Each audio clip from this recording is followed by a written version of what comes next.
wabarakatuh. Hello, welcome back to my English channel with me, Miss Rini Aprianti. Today we are going to discuss about biography. To make you have better understanding, let's check it out. Look at this picture. Do you know this man? Yes, the first picture is Mr. Soekarno, the second one is Mr. Soeharto, the third one is Mr. B.J. Habibie, and the last is Mr. Gus Dur. Ya, bapak-bapak ini semua merupakan orang-orang penting ya yang pernah menjabat sebagai presiden di Indonesia. Do you know where or when they were born? Do you know when they passed away? Have you heard about their struggle? What is your impression about them? Now, all of these questions we can find the answers in biography. Semua pertanyaan yang saya paparkan ini bisa kalian temukan jawabannya di dalam biografi. So, what is biography? Biography involves more than just the basic facts like education, work, relationship, and death. It portrays a person's experience of these life events. It includes an analysis of the subject's personality, and the text is a detailed description or recount of a person's life and written by someone else. It is non-fiction text. Biografi ini teks yang isinya merupakan pengalaman hidup atau perjalanan hidup seseorang yang berisi juga fakta seperti pendidikan, pekerjaan, hubungan, bahkan hingga kematian. Nah, teks ini termasuk ke dalam teks non-fiksi karena isinya merupakan fakta-fakta. What is the social function of biography? The first one, to know a person's story about his or her life outside of any accomplishment this person may be known for. To give lots of information easily and to educate the readers. Fungsi dari biografi ini adalah untuk mengetahui tentang cerita perjalanan hidup seseorang ya yang mungkin tidak semuanya orang tahu. Kemudian juga memberikan banyak informasi dan mengedukasi para pembaca. There are some characteristics of biography ya. The first one, to give lessons, to educate, to inform.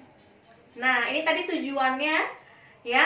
Kemudian karakteristiknya, not written by the subject, written in the third person, fact-based text about life experience, describe the subject surrounding, and single subject inspiring people. Kesimpulannya bahwa karakteristik dari biografi ini ya, yang pertama memberikan pelajaran, mengedukasi dan menginformasi. Teksnya itu tidak ditulis dengan menggunakan subjek, tetapi menggunakan orang ketiga. Kemudian isi teks tersebut berisi fakta-fakta dan pengalaman hidup. The generic structures of biography. The first one is orientation. It gives the readers the background information of the person and it contains narrated biodata such as full name, place, and date of birth. Orientation ini biasanya terletak di paragraf pertama yang isinya adalah informasi latar belakang seseorang tersebut yang isinya nama lengkap, tempat tanggal lahir, tempat tinggal, ya. Kemudian yang kedua adalah events. It presents in chronological order part of the events or events experienced by the characters. It gives an explanation of good story in the form of problem solving, career process, and various events that have been experienced by the character. Nah, event ini ya isinya itu berbentuk chronological order, urutan-urutan peristiwa.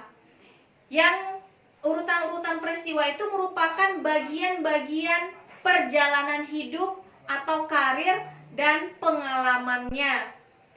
Ya.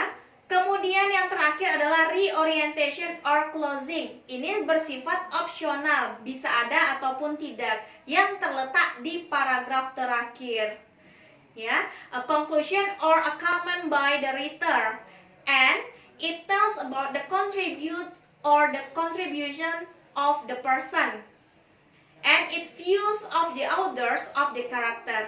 Jadi reorientation ini bisa saja berisi kesimpulan ataupun menceritakan tentang kontribusi orang tersebut atau tokoh yang sedang dibicarakan dan pandangan penulis terhadap karakter yang sedang diceritakan. Nah, biografi ini merupakan salah satu jenis text recount. I think that's all for today. Thank you for watching. Wassalamualaikum warahmatullahi wabarakatuh.